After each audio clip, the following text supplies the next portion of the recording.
Kementerian Luar Negeri mengutuk keras tindakan militer Israel yang mencegat sejumlah kapal dan menangkap relawan WNI yang tergabung dalam rombongan misi kemanusiaan International Global Sumut Flotilla atau GSF 2.0 di sekitar perairan Siprus, Mediterania Timur. Kementerian Luar Negeri mencatat bahwa berdasarkan informasi per pagi ini, dari total 9 WNI anggota Global Peace Convoy Indonesia atau GPCI yang tergabung dalam misi GSF 2.0, sebanyak 5 WNI dilaporkan telah ditangkap oleh militer Israel di sekitar perairan Siprus atau Mediterania Timur. Sementara itu, 4 WNI lainnya yang berada di 2 kapal berbeda diketahui masih berlayar di sekitar perairan Siprus.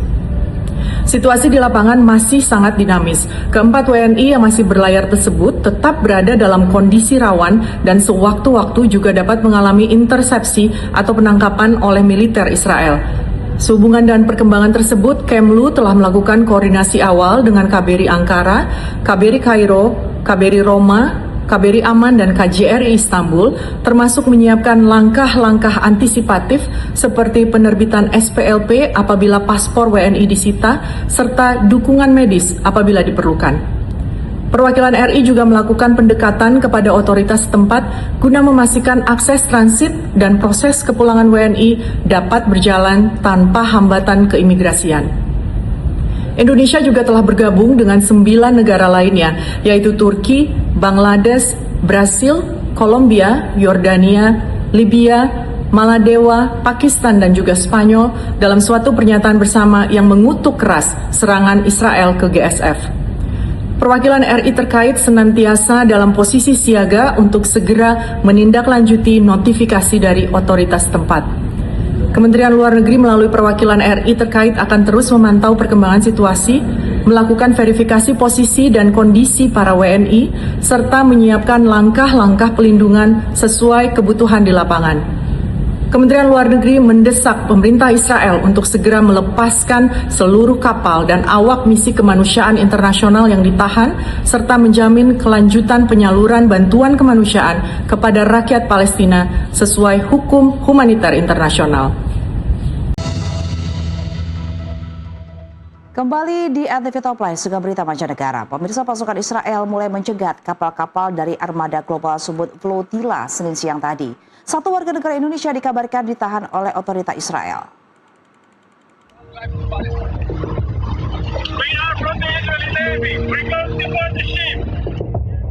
Video rekaman sebuah kapal pengangkut bantuan untuk masyarakat Gaza menunjukkan tentara Israel menaiki kapal dari armada global Sumut di Laut Mediterania Senin siang. Usai masuk ke kapal, tentara Israel kemudian memutuskan hubungan internet dan siaran langsung yang sedang terjadi di dalam kapal. 1 jam sebelumnya, Kementerian Luar Negeri Israel memperingatkan para aktivis untuk tidak memasuki perairan Gaza. Namun hal itu ditolak lantaran aktivitas tersebut dinilai legal dan untuk misi kemanusiaan. Sementara usai memasuki kapal, tentara Israel juga menahan para aktivis yang ada di kapal. Salah satu yang terkonfirmasi adalah warga negara Indonesia bernama Bambang Noryono. Dari video yang diperoleh, pria yang juga berprofesi sebagai jurnalis salah satu media ini juga meminta pemerintah Indonesia membebaskannya. Saya Bambang Noryono alias Abeng, saya warga negara Indonesia dan saya adalah partisipan pelayaran misi kemanusiaan global Sumut Flotilla 2026.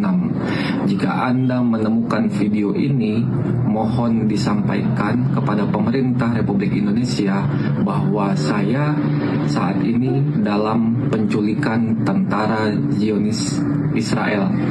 Saya mohon agar pemerintah Republik Indonesia membebaskan saya dari penculikan tentara penjajahan Zionis Israel dan meminta kepada pemerintah Republik Indonesia untuk tetap terus selalu mendukung kemerdekaan Palestina.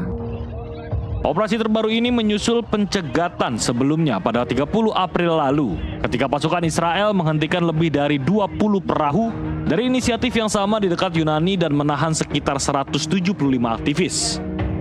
Sebelumnya lebih dari 50 kapal telah meninggalkan Marmaris di Turki Selatan untuk tahap terakhir misi tersebut pekan lalu. Armada tersebut mencakup hampir 500 aktivis dari 45 negara. Kementerian tersebut menyatakan bahwa Israel tidak akan mengizinkan pelanggaran apapun terhadap blokade Angkatan Laut yang sah di Gaza. NTV melaporkan. Pemerintah Indonesia melalui Kementerian Luar Negeri bersama perwakilan Republik Indonesia terus melakukan koordinasi intensif dengan berbagai pihak di dalam maupun luar negeri untuk menindaklanjuti kasus pembajakan kapal MT Honor 25. Juru bicara 2 Kemlu Fat Nabil memastikan para kru dalam keadaan sehat. Kebutuhan logistik mereka tetap terpenuhi serta hak-hak finansial berupa pembayaran gaji masih terus berjalan. bantuan makanan तो पाकिस्तान और हमारी shipping company से इंतजार करता हूँ कि 26 दिन हो गए हैं हम लोग अभी तक हमें ना पता चल रहा है. Pemerintah menegaskan bahwa seluruh langkah yang ditempuh saat ini bertujuan memastikan keselamatan para kru sekaligus mempercepat proses penyelesaian kasus. World 24 घंटे में एक बार हम थोड़े खा लेते हैं. Pak Ustinanto, jabatan Chief Officer Honor 25, yang memohon pada Sebelumnya, KBRI Nairobi terus melakukan koordinasi intensif dengan berbagai pihak di Somalia menyusul pembajakan kapal MT Honor 25 di perairan Hafun pada 22 April 2026. Kapal tersebut diawaki oleh 15 orang, termasuk 4 WNI serta kru dari Pakistan, India, dan Myanmar. Menindaklanjuti perkembangan yang telah disampaikan pada 30 April 2026, Kementerian Luar Negeri dan perwakilan RI terus melakukan koordinasi intensif dengan berbagai pihak di dalam dan luar negeri untuk menindaklanjuti kasus pembajakan kapal MT Honor 25. Pemerintah Indonesia melalui Kementerian Luar Negeri bersama perwakilan RI terus melakukan koordinasi intensif dengan berbagai pihak dalam maupun luar negeri untuk menindaklanjuti kasus pembajakan kapal MT Honor 25. Juru bicara 2 Kemlu, Fat Nabil, memastikan para kru dalam keadaan sehat. Kebutuhan logistik mereka tetap terpenuhi serta hak-hak finansial berupa pembayaran gaji masih terus berjalan. Pemerintah menegaskan bahwa seluruh langkah yang ditempuh saat ini bertujuan untuk memastikan keselamatan para kru sekaligus mempercepat proses penyelesaian kasus. Sebelumnya, KBRI Nairobi terus melakukan koordinasi intensif dengan berbagai pihak di Somalia menyusul pembajakan kapal MT Honor 25 di perairan Hafun pada 22 April 2026. Kapal tersebut diawaki oleh 15 orang, termasuk 4 WNI serta kru dari Pakistan, India, dan Myanmar. Menindaklanjuti perkembangan yang telah disampaikan pada 30 April 2026, Kementerian Luar Negeri dan perwakilan RI terus melakukan koordinasi intensif dengan berbagai pihak di dalam dan luar negeri untuk menindaklanjuti kasus pembajakan kapal MT Honor 25.